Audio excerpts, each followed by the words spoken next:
Hi there, fellow poultry enthusiasts. Welcome to Poultry Nerds, the podcast where we nerd out on all things feathered and fabulous.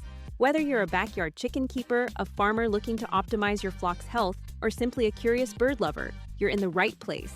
Join Jennifer of Bryant's Roost and Carrie of Show Pro Farm Supply, the hosts and fellow poultry nerds. Ready to dive into the wild world of chickens, quail, ducks, and everything in between? Each week, we bring you expert advice, fascinating interviews, and poultry tales that ruffle a few feathers. All served up with a side of humor and a pinch of nerdiness and a few rabbit holes. Let's fly into this next episode. Poultry Nerds, we are here with the one, the only, H.P. Murray from Gopher Ridge Farms. How are you?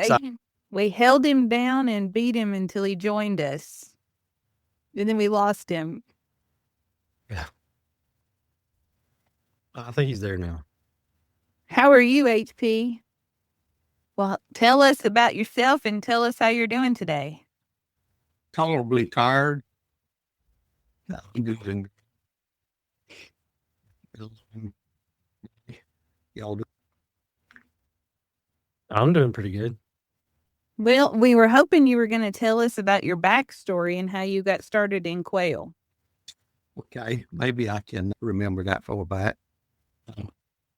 It was really in young teenager and adult. We quail hunted, and we also trapped a lot of quail. We ate them as much as we did chicken. And so I knew about them as a youngster, and then, of course, I decided I didn't want on, and I went in the insurance business and left on. And when I got ready to retire, I thought, I'm going to get me some quail just to have to eat. I'll have time to take care of them now. Didn't do any research, didn't do anything, and the turnix not my wife. And just ordered me 100 chicks, and they come, and I'm going to brood them just like you would chickens. I get me 100 white light bulb and put them in there, stick them out in the oat. I get up tomorrow, I've got about 8 or 10 left out of 100. They've all frozen to death. Well, I raised 8 is what I wound up with. Somehow I got into it with Robbie at James Murray Farms and got to talking with him. And of course, y'all know Robbie. He done me like we've known a lot of other people. He put me in the business right. And I got my first eggs from him. And then as it began to unravel, I say, I looked in about 2 years. I didn't have cages originally. I just did and yes, what you call it. I had 2 50-foot long, 12-foot wide pens, and I just put them on the grill. And the next thing I knew, I had about 2,000 birds. And I said, oh, what am I doing? And it was all white birds at that, all Hector's A&M. We don't have anymore. But I won't go there. Anyway, I decided then, luckily I was talking with Robbie. He was putting one thing in one ear and something was coming out the other one. And I probably got some browns from somebody locally. And then I got some from a boy in Tennessee. And I crossed those out and started my own line. And of course, then later on, I got some of Robbie's JMFs. And then I started. I don't know where y'all remember him or not. Mr. Vail, that used to have Vail's quail up in Wisconsin. I bought some snowflakes from eggs from him, and when he sent me something on, I said, oh, that's how they do this. And so from there, I say that was before even Robbie, I guess. I started putting a few little on and see if I could sell them. So I get on like and this went on for several years, and then finally it just evolved into 7 days a week, 24/7. And I look at these people, y'all tell me how to do it. I see these people have the full-time job, and they talk about how many eggs they ship in a year. I don't got a full-time job. You know how many eggs I'm shipping a year? I wouldn't have time to work and do what some of these people say they do. I don't know. I mean, I guess I done got old blue, but I say mine just evolved into what it is. And of course, everybody knows once you start hatching, I mean, you know, the math is nothing compared to hatching coturnix. And so That is so true. and everything else. And I guess when they put me down there beside the wife, I had to quit, but it won't be because I wanted to. And that's basically where I came from. So you've been doing this for a while. Oh, yeah. Did leave some of my imports out, didn't I? That's actually what I was Yeah. fixing to ask you about. With Kaya, I believe the way he pronounced his name, in Germany, he and William, we were always talking to each other. When William started, he started with me for whatever reason, I don't know. And he got a lot of birds from me. And then he started talking about importation. And I'd done talked to Robbie about importation. And I knew how difficult that could be. And one day I get this call from my husband.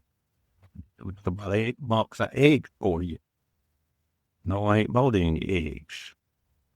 He said, well, I got some up here. I said, okay, I'll be over in a few minutes. Kyle had told me he had sent me some of them. Now, mind you, he sent them on Thanksgiving Day. That's when he let you. Thanksgiving Day. This is December the 31st. What? I got to the post office, and I got the video. I can load the video and show everybody me opening that box of eggs. There was 140 eggs, and I had some of them. I don't remember the exact number. It was between 30 or 40 of them. I mean, that's not I bad. got broccoli Pharaoh, the Pharaoh. I got the German sparkly Italian and the German Pearl. And, you know, William was talking about it, and I talked with him about it, but I really want, you know, I wasn't expecting to pick the eggs in the mail, and I'm going to get in trouble. I turned around, and he didn't have game birds as we have in the United States. So I bought him. You same phone it mine in 140. I in all white chuckers and pheasants. And of course I'm doing it, you know. They get the customs in New York. I said, yeah, got it made. Well, I want to get another set in Miami. They went through customs in Miami. A few days later, well, several days later, I get a date there in Frankfurt, Germany. So, oh boy, I got into game birds now. Kept waiting for him to say he got his egg. About a week. No, I ain't got him. I said, well, you're in Germany all the way. He said, yeah, I don't think where they're at. And then, you know, a few days later, my mailman calls and got a box of eggs in for you. I ain't ordered any. I got a box of eggs in for you. I go pick up the eggs, and if my eggs I sent in, they had opened them in Germany. All what it was, taped them up with their custom tape, and just returned them to me. That was the word. You know, sitting there when I looked in that box, where's the handcuffs? Oh, I'm going. But I have taken those, and I got some really messed up calls from them. I didn't understand. And still don't. I'm not sharp this pattern, so the wood pile. So when it comes to genetics, And I kept crossing and outcrossing until I have just about every color that we had in the U.S. I got sparkly genes in it now. And, of course, I didn't realize when I was doing all this, it makes pretty birds. The way it changes the patterns on everything. But there again, I didn't know nothing about all of them. Everything I could turn these quail from Germany. Now how, well, I got them in Egyptians, I got them in Falpi, I got them in Pharaoh. I don't have them in Pansy yet. I haven't even tried that one. They're no trouble if they are on now. But I've got it pretty well introduced to my entire line and samples. And some people that way more do that. If you're familiar with the German line, it's altogether a different bird than what we in the States. It's even different. They're different from Robbie's JMF. They just have a full breast, perimeter breast. To me, I like that big breast. When you pick him up and all the breast won't cut my fingers, and they seem to have a different structure. So I've tried, get as much as I could of the German in without getting everything mixed up with sparkly. I mean, I've got this, but I mean, I'm still working with it to get the blood and not get that particular gene. If you understand what I'm saying. Mm-hmm. That's the story on my German, and I got blacks out of that. You notice I left that out. I got blacks out of it, and they were the worst genetically of anything I'd ever seen. And I have yet, and I've had these, 19 or 20, I can't remember. I had to go back and look at the video. But I have shipped some of the eggs, but I have not posted them on my website yet, because I'm just now getting them to where they're a decent bird. They've always bred true, but they were just small. They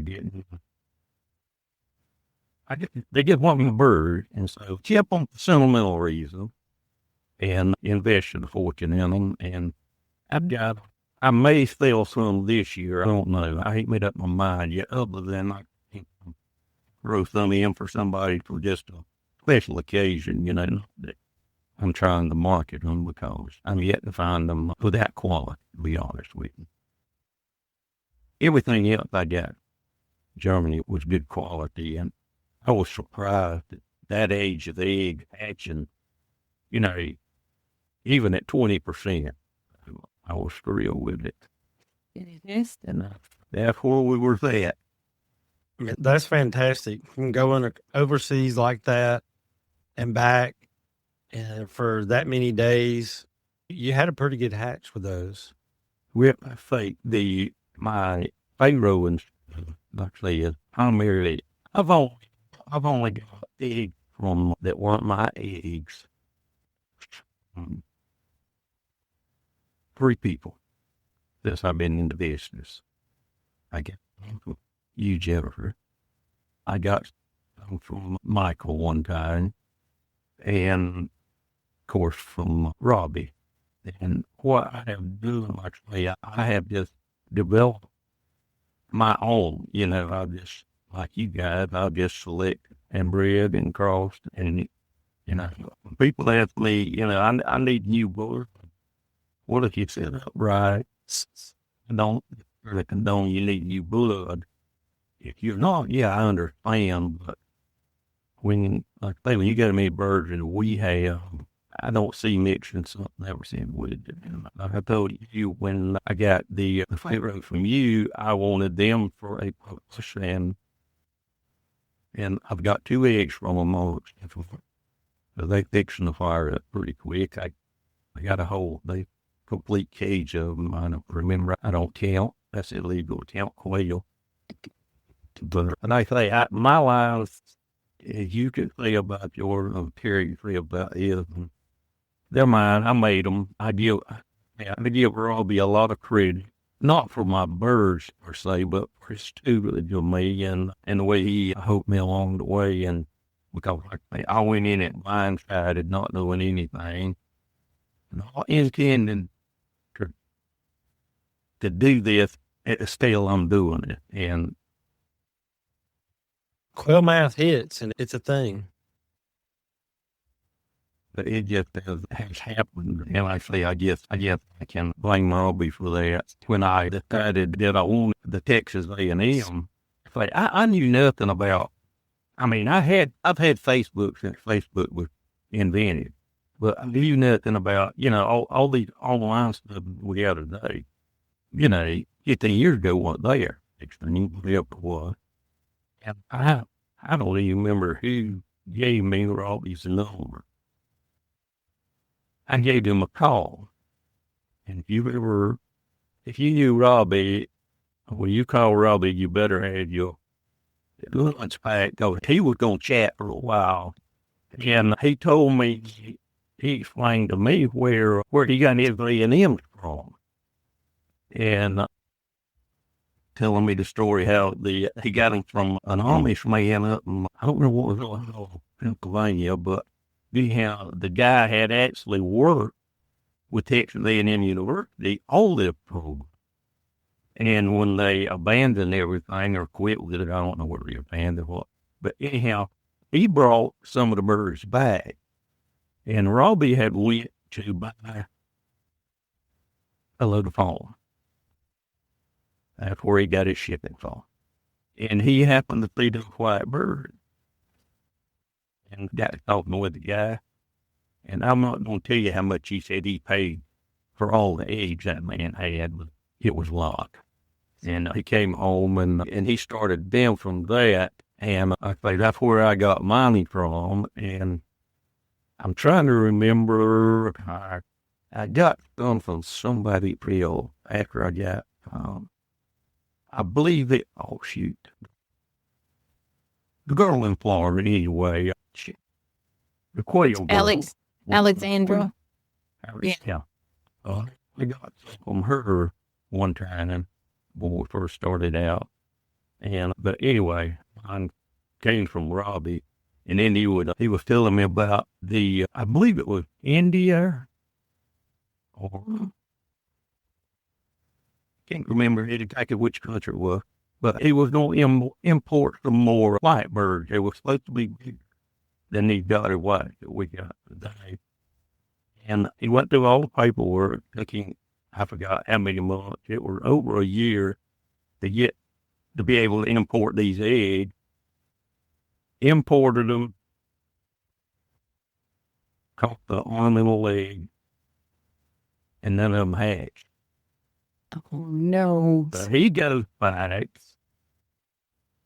to get a reorder on them, and I didn't know this. I never did. You only have 30 days on that paperwork, and once the 30 days is up, you got to buy it all over again. I know. I get the way it was. And so he wound up having to do it all over again if he wanted those eggs. He abandoned that, just stuck with what he had.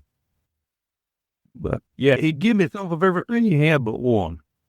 He didn't ever let me have any bantams, right.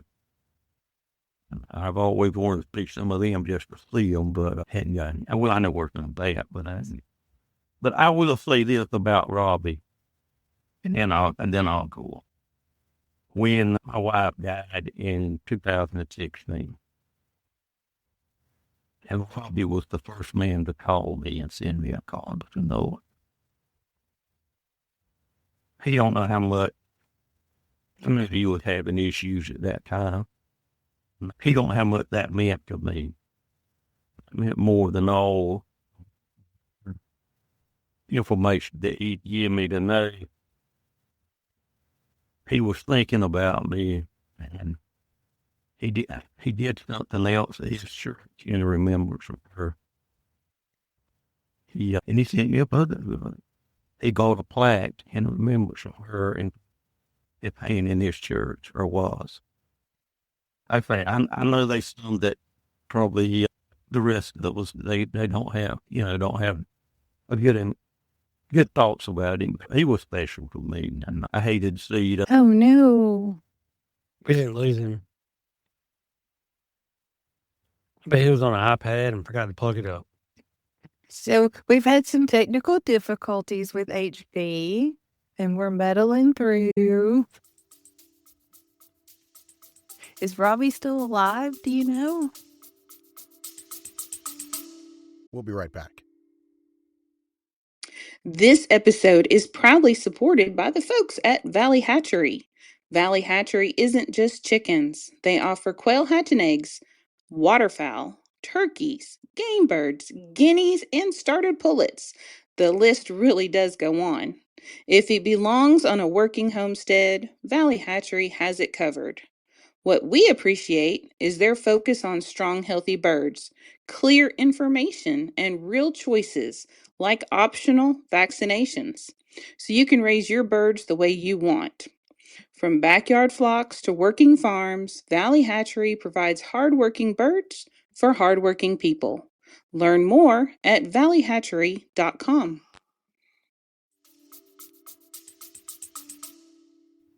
I think so. I think that he just kind of got out of the quail drama. But I think he is. I'm not 100% sure. Well, how come it's black, but he's not there? That doesn't make sense. Yep. And that, Can you hear us? Yeah, I can. All right. Cost myself some good to feel like a disc jockey. Nice. Or one of those guys on the news doing a monologue. Well, tell us about your building. Is your brooder building about done? What do you got going on there? No, that's no, I ain't done. Are bird people ever done? Oh, goodness. Oh, I'm using it. I got the importance done. I got the water in it. I got the heating and the lights in it. I hadn't got all the brooders built yet. I can't them. I'm thinking that now. I got the material, put them together and put them in. I thought these thicker than I got in the house now. I have revamped my entire operation. I don't have some, but I don't use any stack cages anymore or any hanging cages. Mine's all 1K level. Fruit goes on the dirt, and we eat it there once a year whenever we need to for the garden. And I have built, I'd say, some new cages. They are primarily wood with just wire bottoms. I really like what it's done. That sounds real low maintenance. Yes, like all you got to do is walk out and feed them and pick up the eggs. But that brooder house, that's the greatest investment I've ever made. I mean, here I am. When I started, I was 75 years old. And I said, yeah, I have $20,000 in a building at 75 to raise chicks. But I like mean, you what else are you said, going to do? it's better than meth. Mm-hmm. And don't leave the health issues either. I mean, my health feel good. In fact, I had a checkup this weekend, and she told me, keep doing what you're doing. It's working. That's right. That's good. But yeah, I don't know. You don't have to worry with that building with them babies in it. I have to worry about it getting too hot, not hot enough. It's really good. And my breeder is probably not what's atypical in the business. I got the idea from the cow troughs. People using the cow troughs, for brooders. And I went with having a couple of them when I bought them all out that was in the quail business. And I'm going to cut them half in two and just you know, the bottom in it, wire bottom in it, and wire top. I did, and they were kind of heavy to move around. So I had already had bought some sheet metal to make food trays with. So I took them and I ripped them down into 11-inch strips, put the ends together and rivet them together and make me a brooder just like that couch roll with my wire bottom, wire top. I do have food trays there and there. For the first week, I got the same stuff you put in the bottom of the incubator, the shelf liner. I put that in there with a 1/2-inch hardware to begin with. And then when they get big enough they can stand on that, I'll take that out. Like they give them the ventilation by the time they don't need all that heat. And it just worked super good. I don't have to worry about them getting on an island. You know, them rounded corners. It's working great. I got automatic waterers in them. Oh, I'm in love with automatic waterers. They're the best things in sliced bread. I know everybody thinks I'm crazy, but don't knock it till you try it. That's right. I bought the Premier One, the round one with the float in them. I mounted them on a 4x4, took a piece of 4x4 post, mounted them on it, put them inside the cage, the brooder, and put a 2x4 down there for them to get up on to be able to reach the water. They get up there and drink, get down. They walk through the water. It ain't deep enough to drown. I mean, it just blew my mind. I thought, I'm going to try it. And I mean, with the jars and the lids, especially with pine shaving or shaving, or even with towels, it will wick the water out.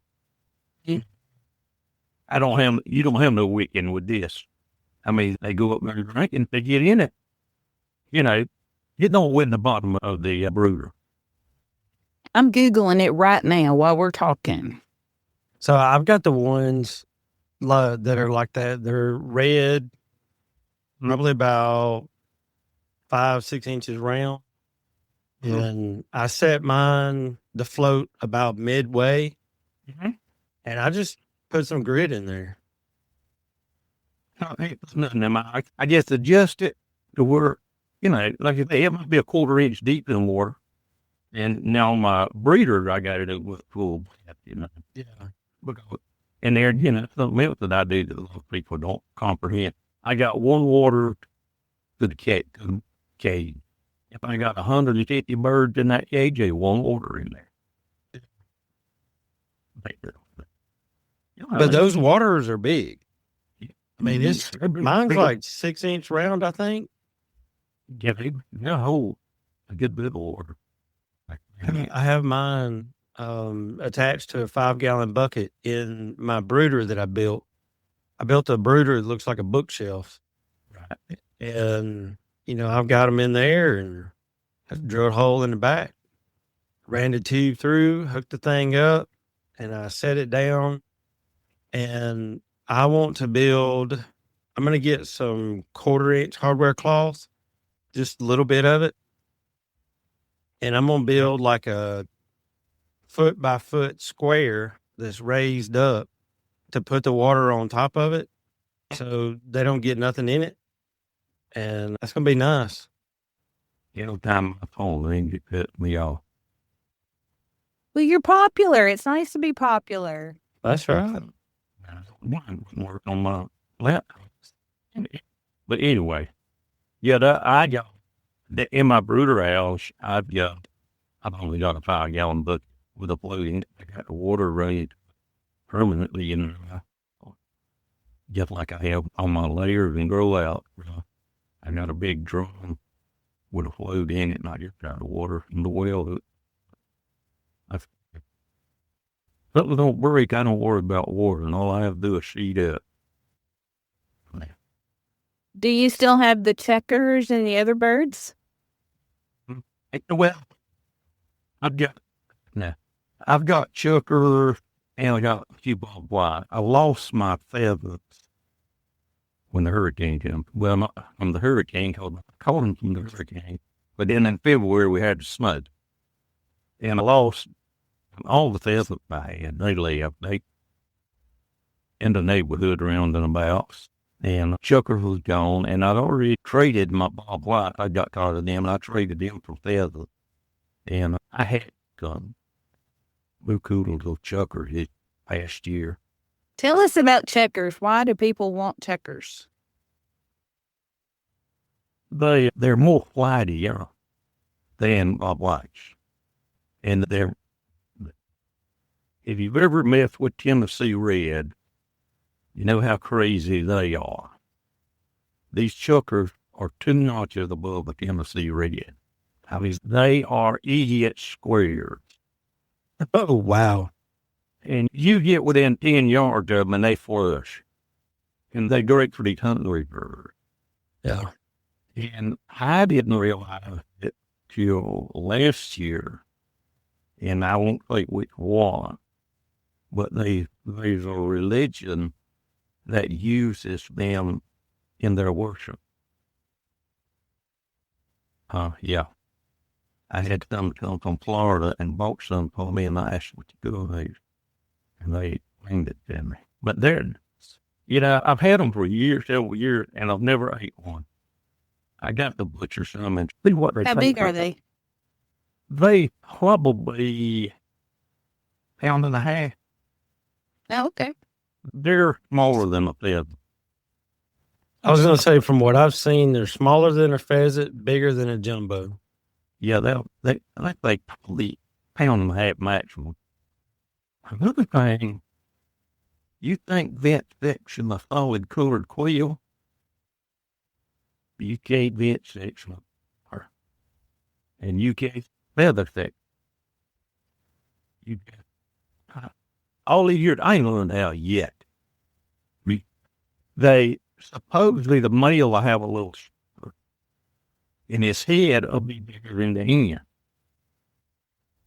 Well, now you tell me you're growing them out. One may be growing faster than the other. That reads his head bigger. I mean, I don't know how many thousand eggs last year and sold all the chicks. And I kept me 300 of a chucker. Grow them out. That's when I built these cages for them. And what gave me the idea to redo my quail cages as well. I built them out. I had extra lumber in my brooder house from 2x10s left over. So I used that 2x10 lumber to build my chucker cages with, roll out cages. And the chuckers in there. And it'd be 15 of them dead. So what going on? It didn't be that many more. 300, I had cages there for 300, I say 300. And I said, that's nothing wrong. I think they just ain't no fake cage stuff. It ain't gonna work. So I went to work from a flight pen body. And by the time it took me a little bit to do that, just yet.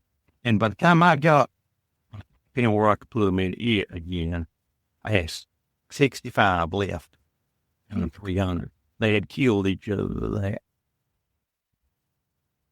Put them in there, and as soon as I did, then they got in that 50-foot flight pen, they was done. No more death. Well, how do you know if you can't sex them, how many females you have laying eggs? On the way you can tell the female how many eggs. No, really, I still can't. I'm sure that they have to be a method, I've not mastered it yet and don't intend to. I've done so part of mine.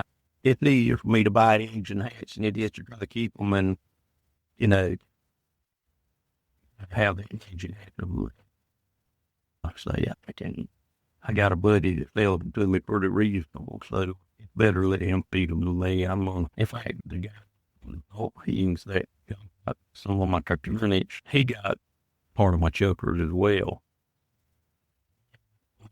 Blue scale. I've got a few blue scale. He bought those.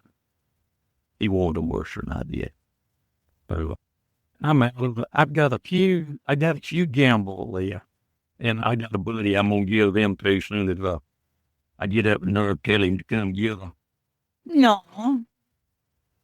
Just kind of, and my wine. Still got a few of them, not bad too. What I had running eggs from me. He bought a bunch of white eggs and incubated them. And he had it was white. They're like buttons. 98% of them are hatchery, but an incubator. Mm-hmm. And he called me and he said, I got 300 bald whites. I ain't got no brooder to put them in. Can you help me tell? I called a few people. He sold a few of them. That was on the weekend. That Monday night, he called me and said, I'm going to bring the rest of these quail to your house. I'm going to give them to you. He drove me over 200 that I threw them in the brooder house, and I've sold part of them. I may have about 30 or 40 left, but I thought I'd cage them up, free out of it. You know, I might sell a few eggs off of them this year or whatever. I don't know. My wife is just not my cup of tea either. I get finally getting old, and I turn each day. They work so much easier, smoother, and for me, the bob wires, I just like the sound of them. Oh yeah, I've got them all around my place now. We got about, I don't know, at one time we had like 7 coveys. I live in that called the subdivision, but there's a lot of homes out here around. We all have acreage, you know, but there's a lot of people around me, and you could hear them all around different places when they.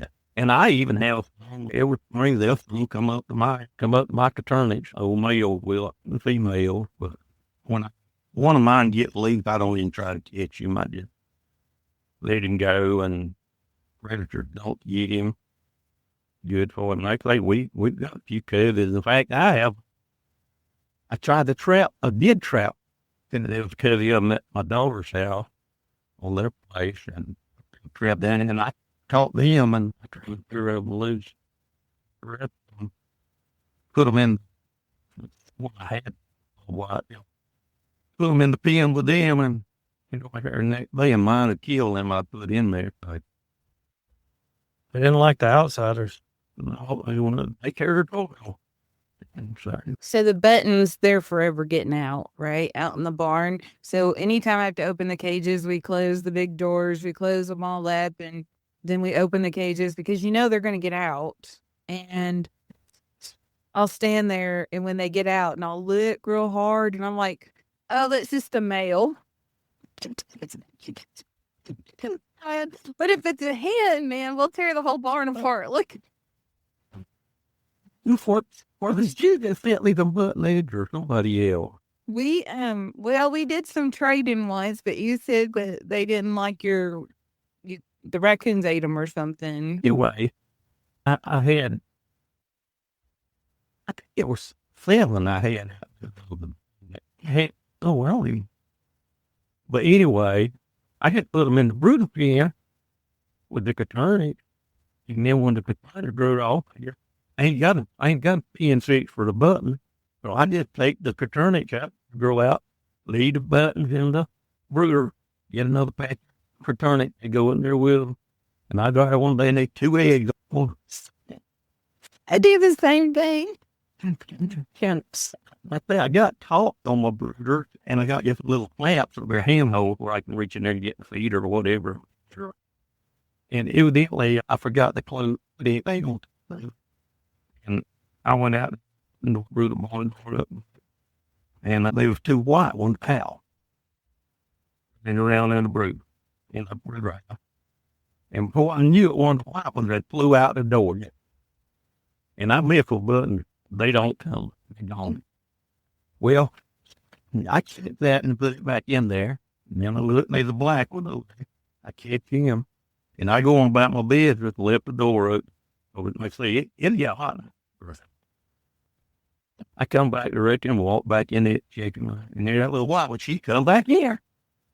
Never had one to come back. I'd be up. What is it, man? Put her away in there. I reckon I'm going to have to drag out my old pen that I used to keep money. Yeah, the Squirrels. Yeah. Yeah. So I have some growing out there for orders right now, and I find the buttons are more like turkeys raising them. They'll kind of want to stay warm and they won't be as active. And so I just looked at them and they're all bunching up underneath the heater plate. And I'm thinking, it's not that cold. What are you fools doing, you know? And they're between 2 and 3 weeks. They should be coming off that heat anyway. And they were just all bunched up. So I grabbed me up a bunch of Egyptians and threw in there that were like a week old.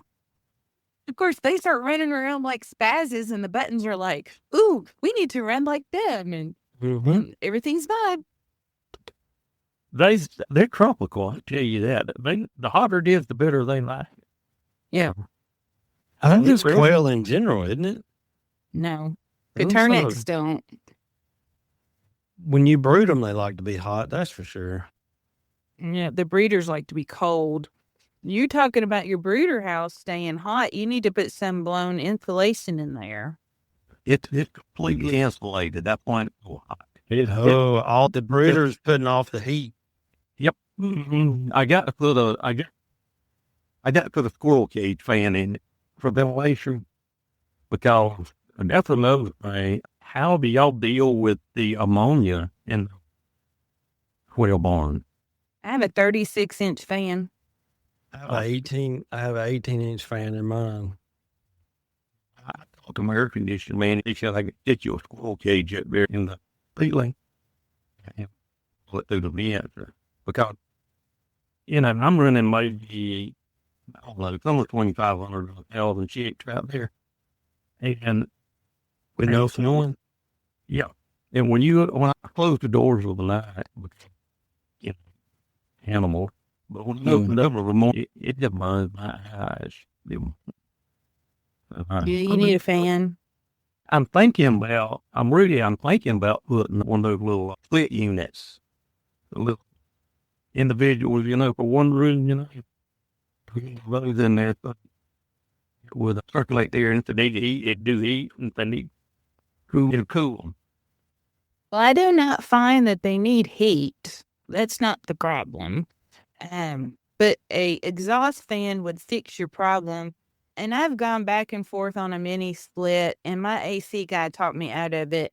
And what I got was, it's a window unit, but it sits down. Like, it doesn't take up the window. It sits down on the sash.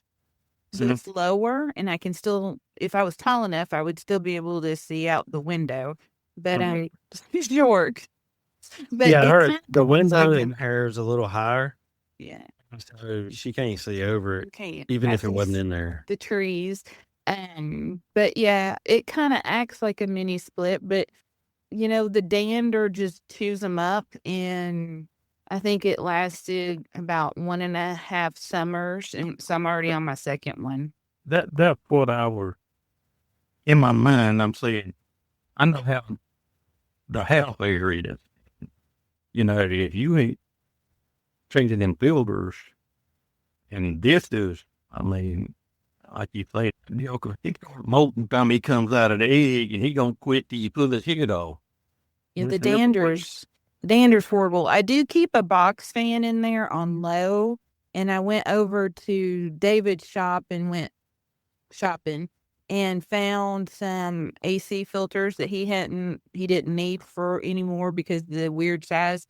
And I taped one to the back of my box fan, and I was kind of shocked at how much dander it pulled in just like a week.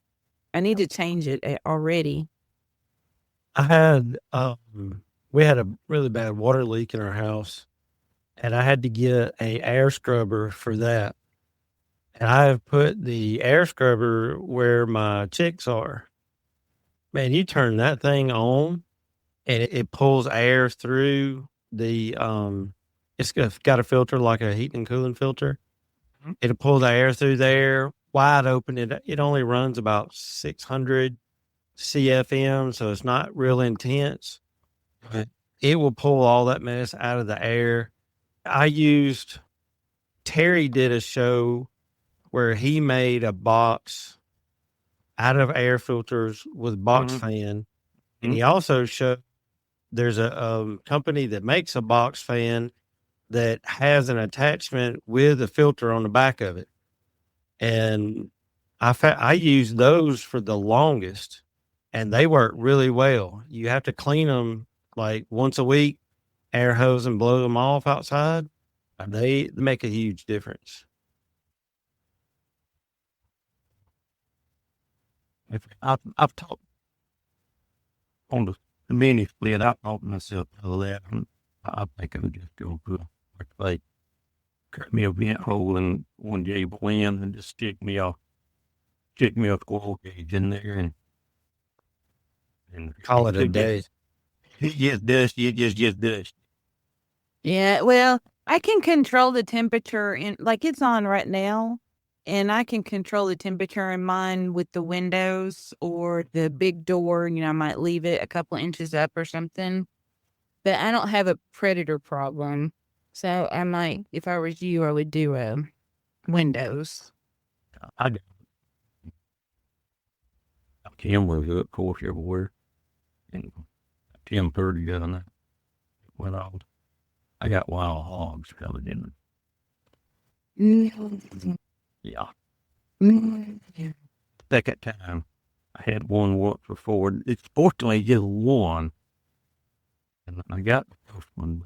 But If you don't get rid of him quick, there's going to be a lot more. It's crazy. He don't even mess with I got feed stacked up, on pallet there. He don't pay the feed no attention. He just roots in the droppings.